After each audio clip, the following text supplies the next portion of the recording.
Okay, so I'm Jann Horn from Project Zero, and I'm talking about how you can exploit branch target injection issues in CPUs. So very rough outline of the talk is, first I'm going to give some generic information about how CPUs work a little bit and some basics. Then I'll talk about how I reverse engineered the branch prediction mechanism of an Intel Haswell processor, and then I'll talk about how you can use that knowledge to leak a host memory from KVM. So, little disclaimer, I haven't worked in CPU design at all. I don't understand much about how CPUs work. And so large parts of this talk are based on guesses, and you can't really validate them with hardware. This is necessarily how the CPU I looked at works. Even if it is necessarily how all CPUs work.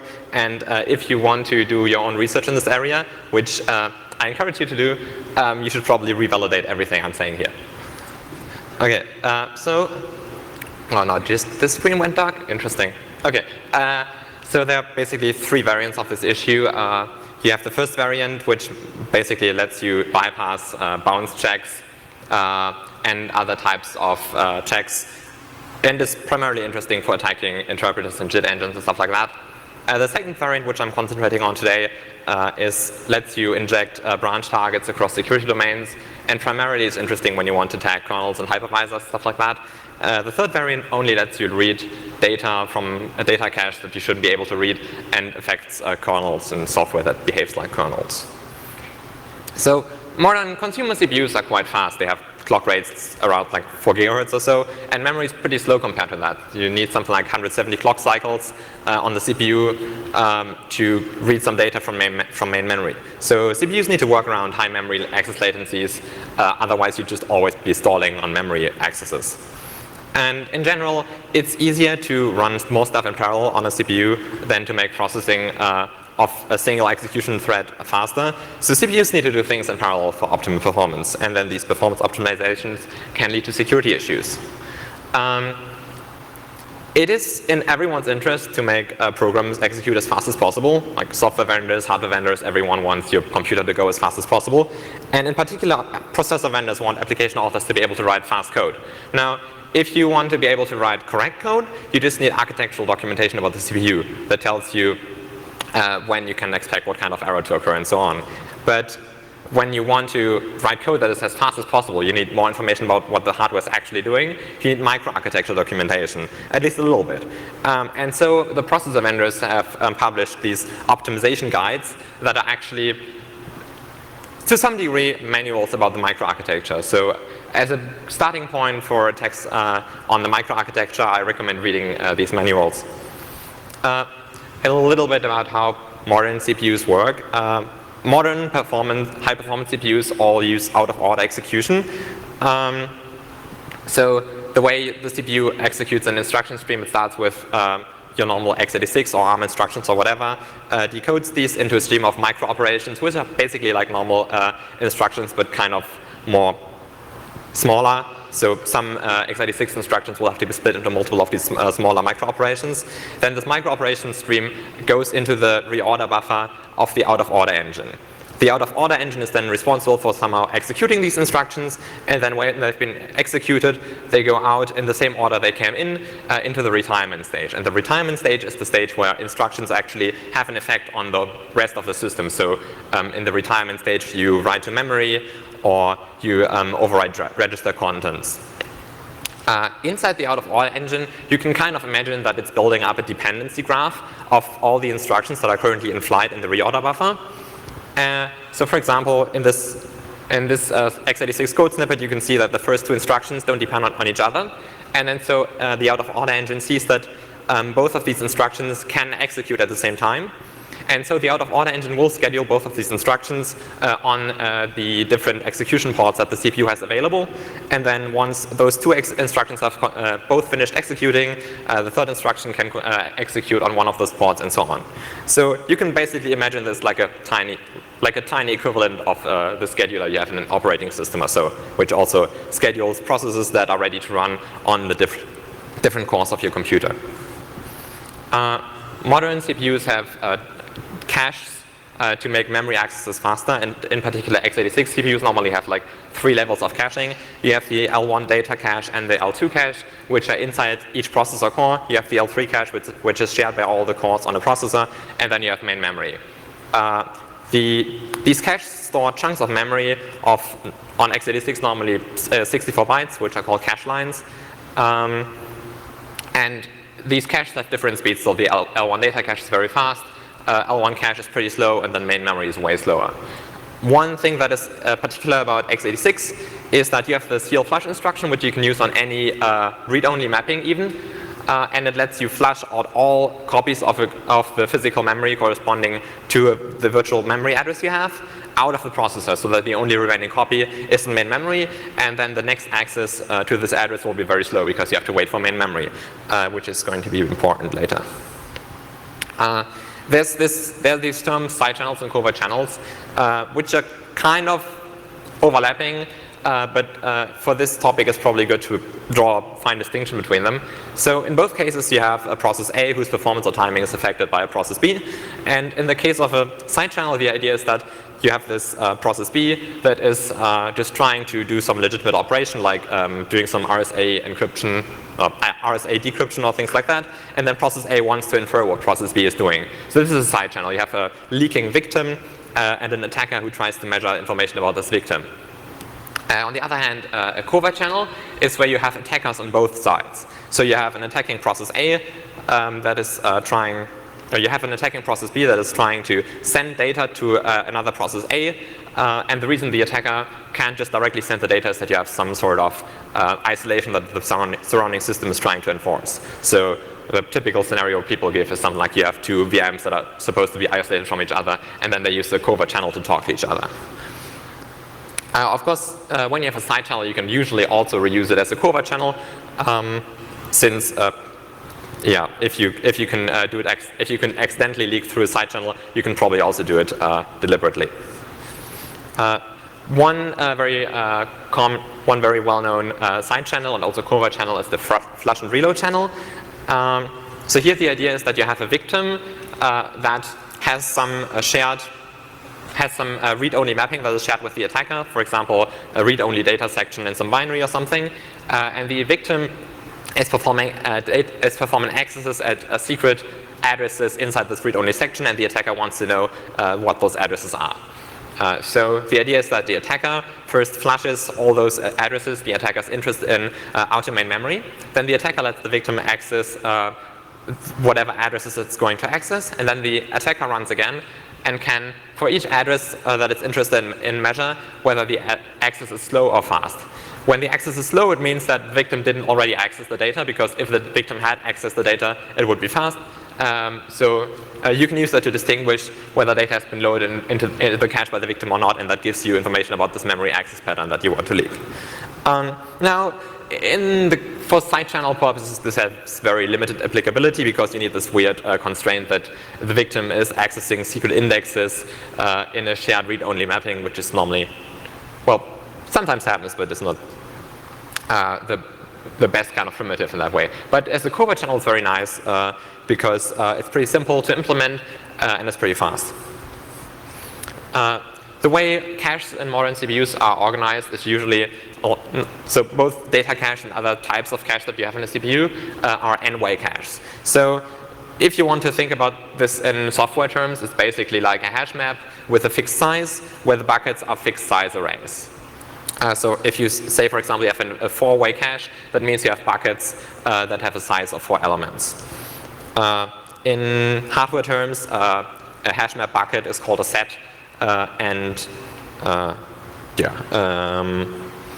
because these n-way caches have a fixed size, when you want to add a new entry to the cache, you have to remove older ones.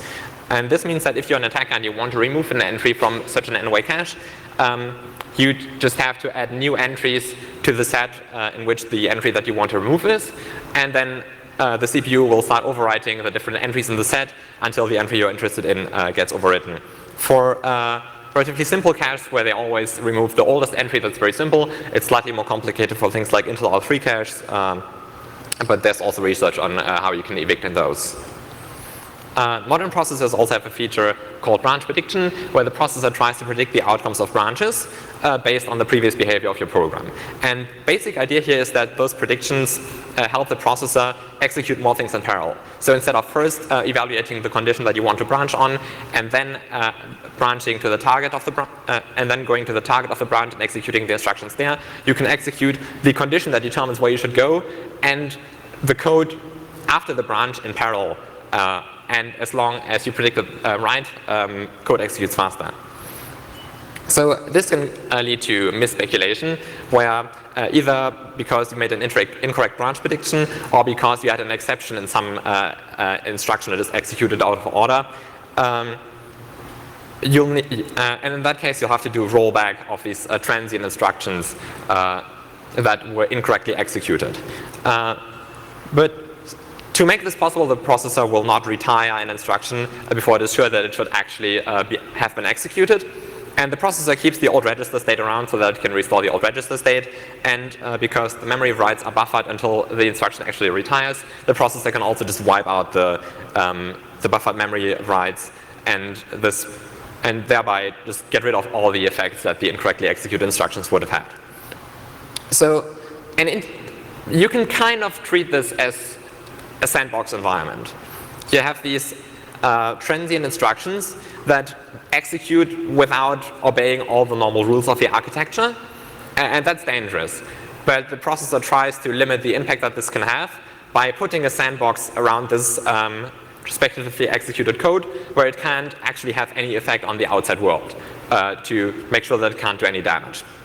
But this means that suddenly covert channels matter, because if you can have a covert channel that lets you signal data out of this misspeculated environment, out of these transient instructions, then you can suddenly see information about what happened in this rule-violating misspeculation world.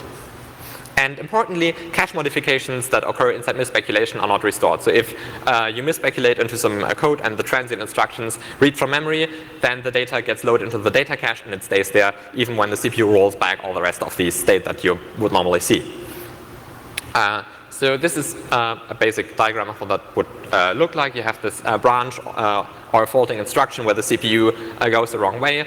You have this incorrectly predicted target where you have transient instructions executing.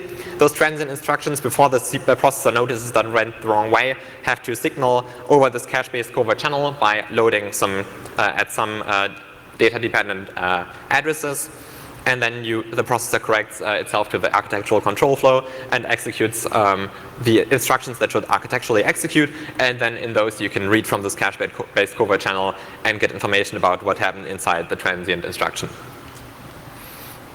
So the first variant of these issues, which is kind of the basic variant, looks like this. So if you look at this code, you have this one branch there where it compares this untrusted index to the length of the first array.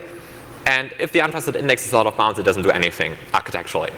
And only if the untrusted index is actually in bounds, it will load from array 1 at that index, and then do some, take the value, shift it around, use it as an index into the second array.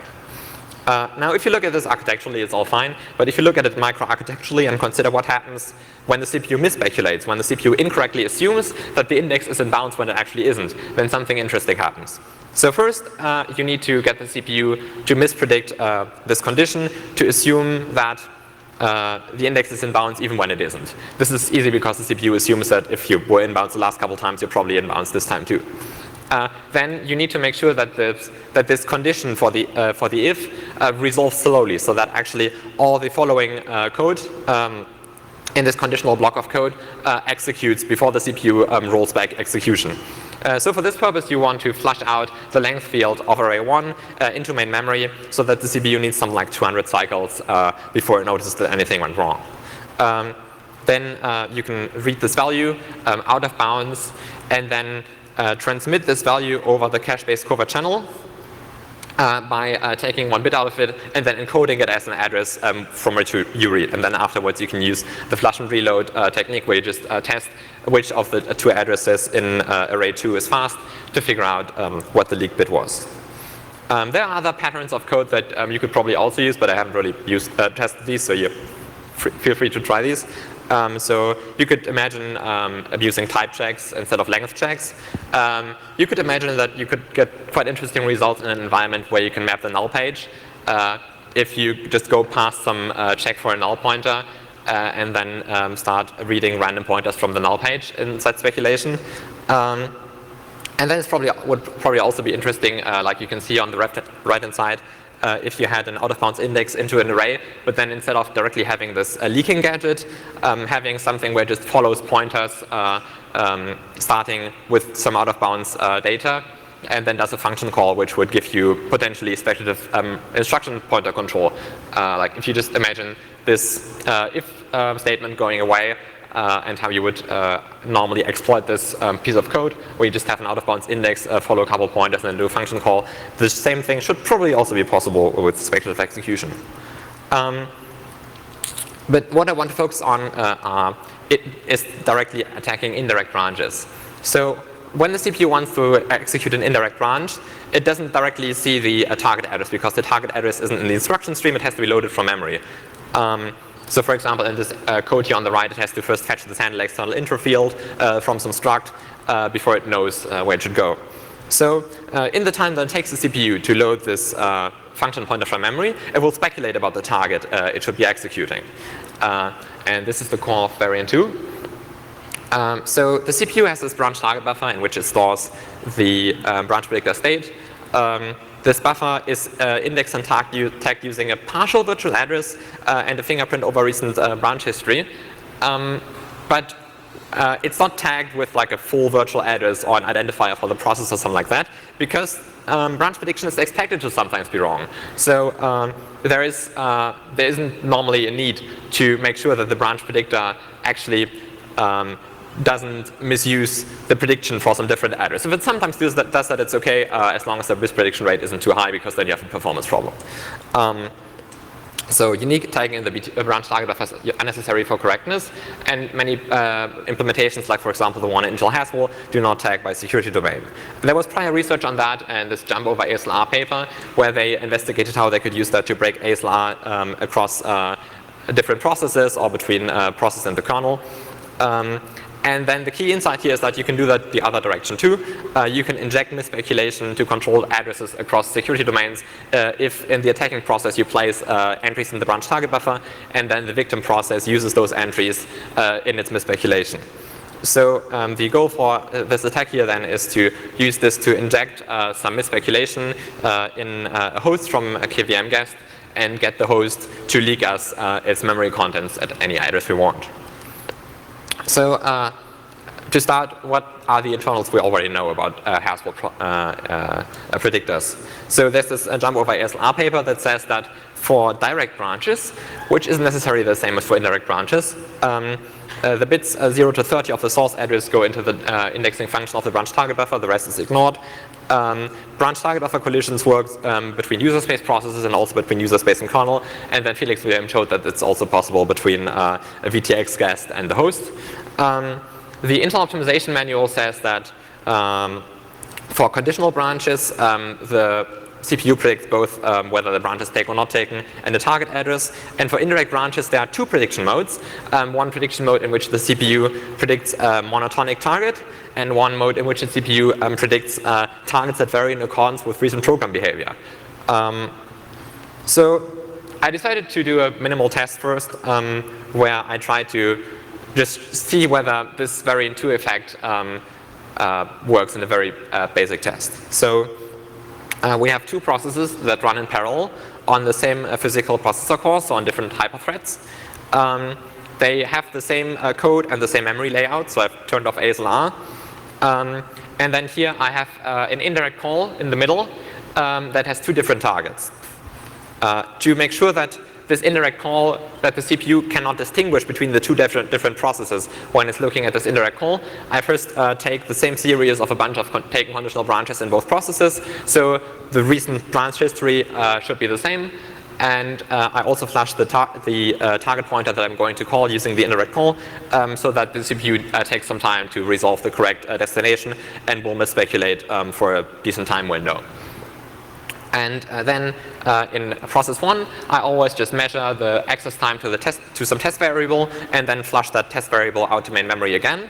So if you just look at process 1 in isolation, what we expect is that the access time should always be, the accesses should always be slow when we're measuring them because we've always previously flushed the test variable out to main memory.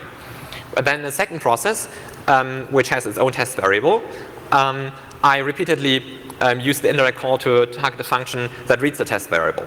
And then here the idea is that if this branch target injection is working, then process 2 should inject the target of the indirect call into process 1, causing process 1 to mispredict over into the function that reads the test variable before correcting its execution path and measuring the access time.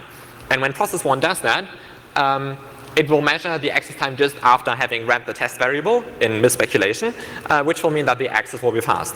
And when you run this, you'll indeed see that on a Haswell processor, the accesses are like 99% of the time fast in process 1. So the injections are working. So at this point, I decided to write my first POC for this issue. That is kind of semi-realistic, but it was still very brittle and with lots of help. So I added some cheats to the host that let me find host addresses and let me flush host cache lines in which the function pointers are stored and so on. So basically removing all the hurdles except for the core part. I used the target buffer structure information from the jump over ASLR paper, even though that only looked at the prediction for direct branches and not at indirect branches, and I was kind of assuming that they might behave roughly the same way. And then I placed code at the same address in the guest as in the host with the lower halves of the addresses matching, so that the CPU shouldn't be able to distinguish between the code in the guest and the host. And I tried running my POC this way, and I got a leak rate of something like 6 bits per second, which is not great. So almost all of the injection attempts are failing, and somehow the CPU can distinguish between the code in the guest and the code in the hypervisor.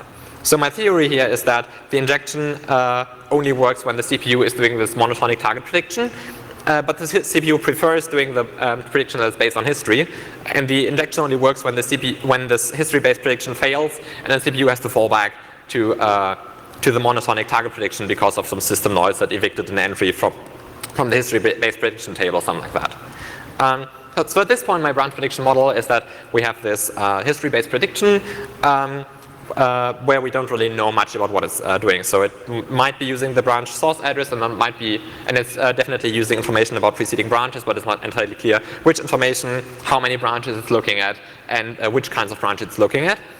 And then we have a fallback to this monotonic target prediction method that just uses branch source addresses. So there are two ways forward at this point. You could either try to reverse the history-based prediction sufficiently to just be able to do injections using that and ignore the monotonic target prediction, or you could try to force a fallback to the monotonic target prediction by evicting entries from the history-based prediction. I chose to reverse the history-based prediction and ignore the monotonic target prediction, but the other way might also work. I'm not sure which one is easier. So the first thing I wanted to find out about the predictor is how much history it's actually using for this prediction where it's using branch history. So for this, I'm using a similar test as before. Again, I'm flushing out the target of the indirect call and doing a series of taken conditional branches to normalize the contents of the whatever structure the CPU is using to save the branch history. But then I'm doing a conditional branches only taken in process 2. So this introduces a difference in the branch history, and the CPU should be able to tell that this difference exists and be able to avoid mispredictions at the following indirect call using this. And then I do a series of taken conditional branches to again normalize the branch history. And I want to see when I'm changing this value of m, how many taken conditional branches I have there, at which point the CPU stops being able to tell the difference and these mispredictions occur again. And when you do this on Haswell, you see that there's something around 26 branches stored. This isn't entirely correct at this point, but the measurements get weird around the boundary. Yeah, there's some more tests you'll have to do to actually get the precise results. Then I wanted to see which types of branches are stored in this history buffer. So this is useful because if if you want to be able to control the history buffer contents very carefully, so you want to be able to place arbitrary pairs of sources and destinations in the history buffer, then you'll have to be able to move between the destination of one branch and the source of the next branch without this movement going into the branch history buffer. So for this you need some type of branch that the CPU ignores when it's putting stuff into the history buffer. So on Haskell I tested different types of branches where I first introduced this difference in the history buffer contents and then do a series of branches of some type and then looked whether that allowed the CPU to still distinguish or not. And the result is that the CPU seems to be saving information for taken conditional branches, unconditional direct jumps, unconditional indirect branches and returns, but not for non-taken conditional branches, which isn't very useful for us, and not for IREDs. So we can use the IRED instruction to move around between different places in memory without that going into the history buffer. Then I wanted to see which of the address bits influence the history. So for this, again, I'm normalizing the branch history. Then I do an indirect call to one of two targets, which both return. And then I'm doing the indirect call where I'm measuring for mispredictions. And my indirect call that goes to one of two targets goes either to this address A or address B, and they only differ in one bit. And I'm testing this with different bits that I'm flipping between the two processes. And then the result is that the CPU is only looking at the lower 20 bits of any address when it's looking at the branch history. So if we want to place arbitrary data in the branch history buffer that the CPU is using, it's sufficient to be able to move in an area of 2 to the 20 bytes. We don't need to care about all of memory. Then I wanted to see whether the CPU, whether it makes a difference what kind of branch you're executing for the purposes of the branch history. Whether, because if there's only one, if all the types behave the same way, then we have to do less reversing to be able to figure out how the history buffer contents are mixed together. So for this purpose, I again normalized the branch history, did an indirect call, then had one of two different types of branches in the two processes. So in the first process, I'm always doing a taken conditional branch, and in the other process, I'm using some other type of branch. Then I'm doing a return, and then again my indirect call where I'm measuring for mispredictions. And the result of this is that the CPU seems to be treating taken conditional branches and any other type of branch in the history the same way, if this branch influences history at all. But one thing to note is that the CPU is using the last address of the branch instruction, not the first address. The address of the last byte of the instruction. So at this point, you can fully control the branch history buffer using something that kind of looks like ROB. We construct this fake stack that uses return instructions to move between different places in memory and add entries to the history buffer. Return is nice because we can spray an area of 2 to the 20 bytes in memory with returns because it's just a single byte, so it's easy. And return is nice because it does all of the things we want in one instruction. It reads an entry from the return stack pointer, it jumps to the target, and it increments RSP for us. It's really nice. So then we have these returns, and every return places an entry in the history buffer. But we also need to move somehow between the returns, and for that we're using IRED queues. So I'm constructing this stack that consists of alternating IRED queue frames to move to the source of the branch we want to execute, and then a return frame that encodes the target of the branch we want to execute. The return frame encodes the target of the branch we want to execute, and then each of these pairs creates one history entry. So another way to look at this is this diagram here. We're starting at this IRED queue on the left side.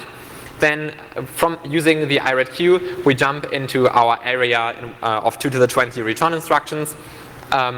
From the return instruction, we go to one of two areas of 2 to the 20 IRED queue instructions. We need two arrays for IRED queues, one with even alignment, one with odd alignment, because IRED queues are 2 bytes big.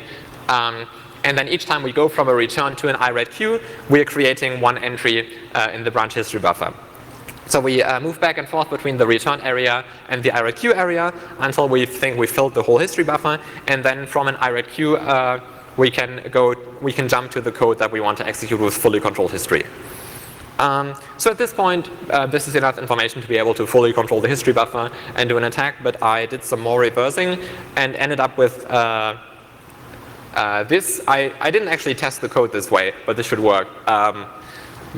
So basically, the history buffer only contains 2 bits of information for every branch you've taken. The information is XORed together, and you only have like 2 bits of information per branch remaining. So if you have a loop like this, where for every indirect branch you execute, you can control 2 of the bits that are fed into the history buffer, and the rest of the bits are static. Then you should be able to get full control of the history buffer too. And it's probably a bit faster and also nicer to work with than this thing with multiple areas of IRED queues and stuff. Yeah. So at this point, we have the ingredients we need to be able to actually do an attack against KVM. So again, the goal is to read from arbitrary host kernel virtual addresses, and the attacker type I'm assuming is someone who has control over guest string 0 and knows the precise kernel build and so on. So you can, you know where gadgets are in the host and things like that. So the things we need to do roughly are we want to misdirect the first indirect branch that has a memory operand after we've left the guest and gone up to the host, which will provide us with speculative control over the instruction pointer. And if we manage to break hypervisor code ASLR, that allows us to target some gadget in the hypervisor that we want to execute. We'll need to be able to flush the L3 cache line that contains the memory operand of the indirect call, because otherwise the time window for speculative execution isn't going to be big enough. There's some things you can do if you just flush the L1 and L2, the L1 and L2 entries, and that's also going to be useful for this exploit. But still, you need to be able to flush the L3 entry for the final attack. And so this requires first identifying L3 cache eviction sets from inside the guest, and then identifying which of the eviction sets is the correct one. And then basically we want to use the gadget to call the BPF interpreter. For that we'll need some register control. Luckily, when you go from the guest to the host, caller safe registers in the AMD64 calling convention stay intact for quite some time. So R8, R9 are still attacker controlled at the first indirect branch you get in the host. So you can use that. And then you'll also need to be able to place some data at a known address in the host so that you can supply arbitrary bytecode to the BPF interpreter. So for that you'll want to locate the host fizmap alias of a guest memory. So Linux has all guest memory mapped in the host kernel. So somewhere in the host kernel fizmap there are all your guest pages. You just don't know where. Yeah, and then at that point you should be able to use the BPF bytecode to read arbitrary host data and leak it using this variant 1 pattern just in BPF bytecode. So the steps in which I did the attack, the first step was to leak host code address bits. So figure out where the host kernel is, figure out where the KVM module is loaded and so on. For that I leaked address bits from the history buffer and from the branch target buffer. Then I identified L3 cache sets using some approach that does some brute forcing and timing based measurements to see what is a valid eviction set and what isn't. Then I first determined the physical address of the guest page in the host virtual memory, and then the address of the fizmap region. You can't do those two together because then it just takes too long. But if you brute force them, first the physical address of the guest page and then the address of the fizmap region kind of works. And then at the end you'll want to select the L3 set out of all the L3 eviction sets you have, which is the correct one for evicting the function point and the host kernel. At this point you can just brute force through all the different eviction sets you have. One of them will work, and yeah. So how do you leak host address bits from the branch target buffer?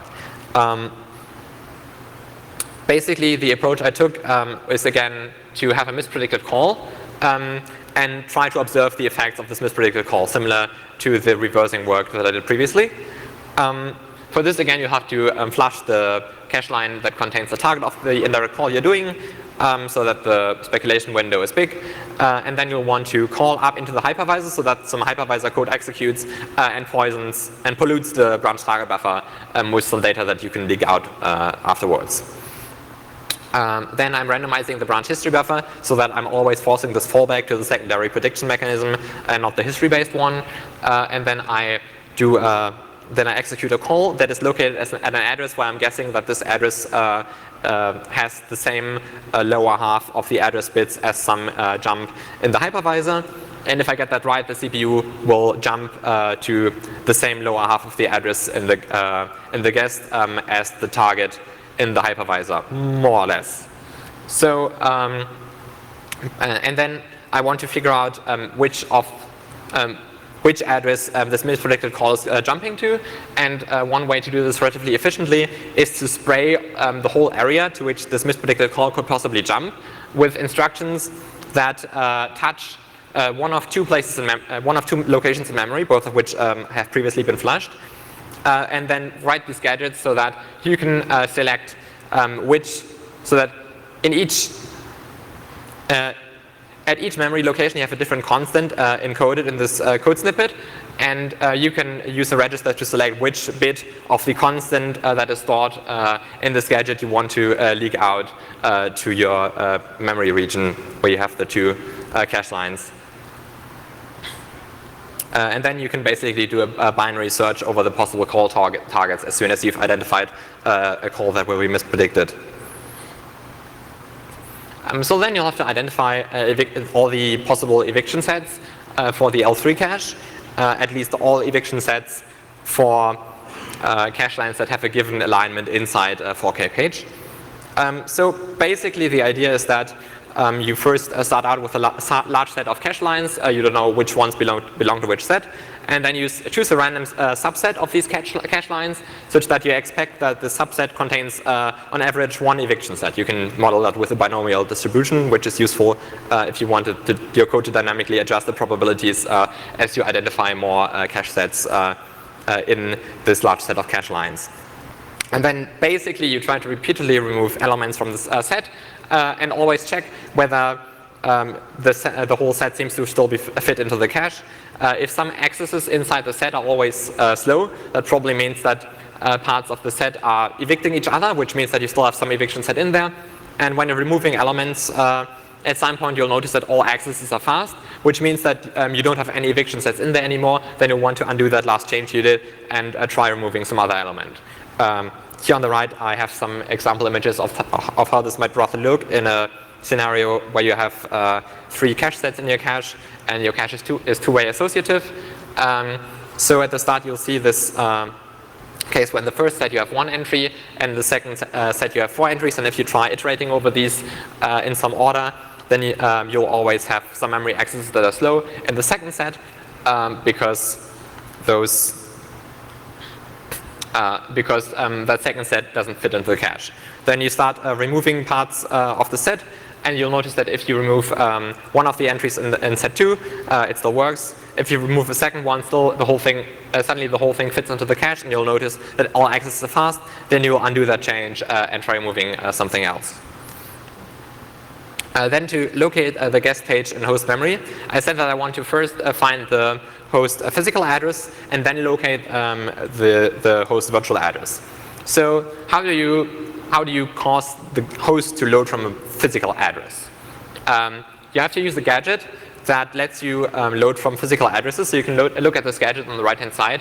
If you assume that you have control over R8 and R9, then you can first load some arbitrary variable from host kernel memory, and then add a control value to this address that you've loaded, and then dereference the result. So what you can do with this is you load this page offset base variable from the host kernel, which contains the offset at which the physmap is located in the host kernel, and then you add your guess of a physical address to that, and then this can be used to load addresses in post-physical memory. Now this gadget, of course, to be able to execute this, you need to have a sufficiently wide speculation window, but experimentally it looks like you don't need to evict entries from L3 to make this work. Evicting from L1 and L2 is sufficient for this small gadget. And then you can use this to try different guesses for the host physical address and test those guesses with this flush and reload approach, where you first flush addresses in the guest, then you execute this gadget which potentially touches a page that belongs to the guest and loads it into memory. Then the guest, you can test whether access to that page afterwards fast. So then you want to locate the remaining, then afterwards you have the physical address, but you still need to figure out what the host virtual address is. Luckily, at this point, because the fysmap is 1 gigabyte aligned, the number of possible locations in the host is quite limited, so we can test those different guesses with a simple gadget that just loads data from a controlled address, which is very easy to find, and then you'll have the host virtual location of a page with guest controlled contents. And then at this point, you can leak host memory by placing this Spectre gadget BPF bytecode in guest memory, flushing the area that you want to use for the flush and reload communication between the BPF bytecode and the malicious guest, flush the call target in the host kernel using your L3 eviction pattern, and then you can mistrain the branch predictor so that so that for the indirect branch in the host kernel, it will jump to this gadget that calls into the BPF interpreter instead of calling the target that it should actually be calling. And then when you execute a VM call instruction that transfers control up to the hypervisor, you will get data leaked into this leak area that reserved in guest memory, and then you can probe the timings for the 2 possible locations in your guest page and figure out what the leaked data is. Okay.